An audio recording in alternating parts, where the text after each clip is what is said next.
confident are you that if you, God forbid, ended up on the ground, that you could get up?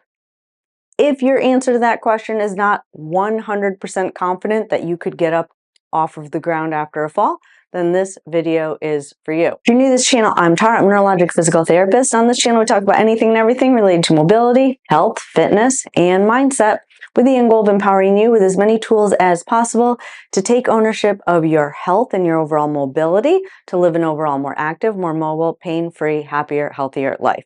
And all that said, today you are going to learn a few different techniques on how to get up off the ground, especially in open spaces where you don't really have any furniture to pull up on, which is absolutely essential to decreasing your chances of ending up in the hospital due to some medical complication. And in my opinion, if you feel confident that you can get up off the floor in any situation, I firmly believe it will decrease your risk of falling.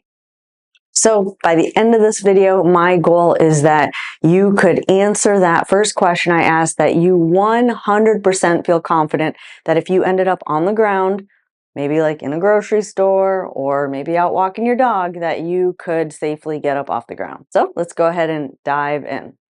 So if you're going to be getting on the floor, step one is just getting comfortable being lowered to the ground without actually getting down onto the ground. Now, never get on the ground without first working with a physical therapist, and always keep in mind, this is just general information. If you have any history of back surgeries or hip surgeries or knee surgeries, definitely you would want to work with your healthcare team in person before trying any new moves. But let's go ahead and dive in. Let's just first start by getting into a squatting position. Now, keep in mind, the techniques that we're working on today are solely for the purpose of getting up off the ground in an open space where you really don't have any furniture around. Okay, so number one, most important, you have to build the strength in your legs so you can generate the power to get the heaviest part of your body up off the ground, and that starts from kind of a low squat position. So you're going to start by just getting in a low squat, putting your hands down on the ground if you can, and then trying to get your bottom up in the air.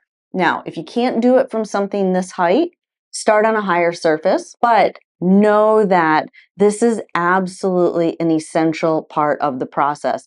And the inspiration behind this video is kind of unfortunate a little bit. A neighbor of mine that I see regularly, pretty much every day, walking his little dog, was out walking his dog the other day, and I kind of saw this thing unfold from kind of a distance away. He was walking, the dog saw a duck, went after the duck, and I just saw panic on this guy's face. He's not that old. He's probably like 65-ish. He's not very frail, but he went down and he tried to get up and could not do it. It took a few of us to go over there and help him up off of the ground. And it got me thinking, I know there's a lot of you out there where you don't ever think it's going to happen to you, especially because this looked like a man who should have been able to just get up. But if you don't practice it, then that's usually when you run into trouble.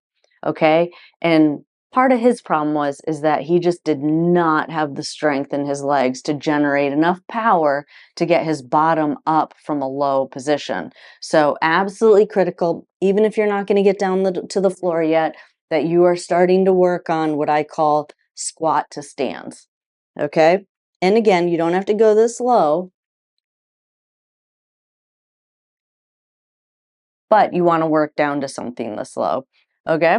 Then we're going to work on getting into half kneeling. It's one of the transition moves that you have to be able to do in order to get up off the ground. So we're just going to do a little bottom lift,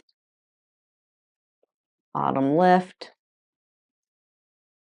bottom lift. Okay? Now we're going to try a few techniques. So we're just kind of warming up all the muscles, making sure you have the joint range of motion to get into these positions, and kind of working the different components before we put it all together. I promise you it'll all make sense once you actually see the entire movement all together.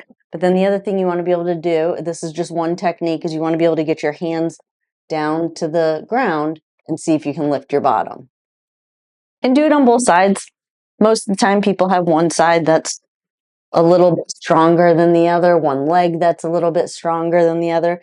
Again, we're just getting a nice intimate relationship with the ground so that none of this seems scary or foreign if you do involuntarily end up down on the ground.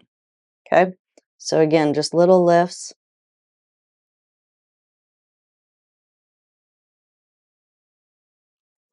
Okay?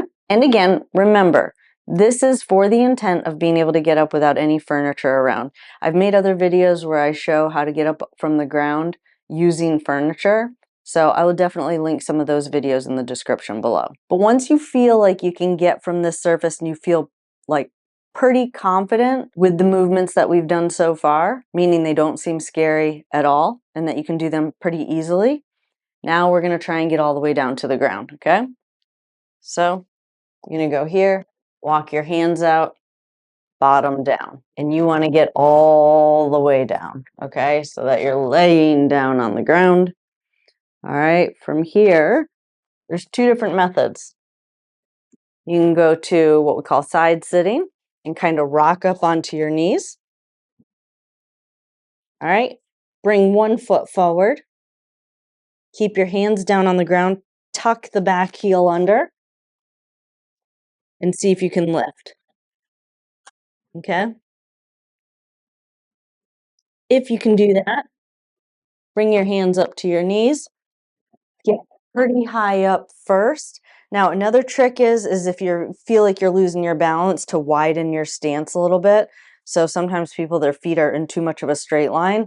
Widen your stance, one hand up at a time, and then step forward. Again, this is if you have no furniture around, okay? So that's technique number one.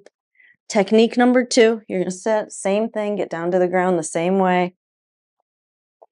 Hands down. Be careful, be safe. All right. Technique number two is to get to your knees. I'm gonna show this from the side and kind of push back onto your heels first.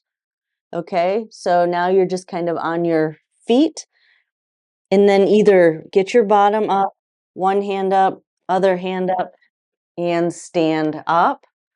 Or some people can bring one foot forward, keep those hands down, one hand up, and then push up from your legs and stand up. Now again, make sure you're safe when you do this. Definitely don't do it by yourself for the first time, but most importantly, don't be afraid of it. I really think that being fearful of being on the ground, I said earlier, does put you at an increased risk for falling, because in the moment where you see that the ground is imminent, you usually panic, you don't think really clearly, you don't make good decisions in that split second moment, or your body doesn't react the most appropriately in that split second moment. So definitely get comfortable with the ground. I hope you guys found this video helpful, and practice, practice, practice.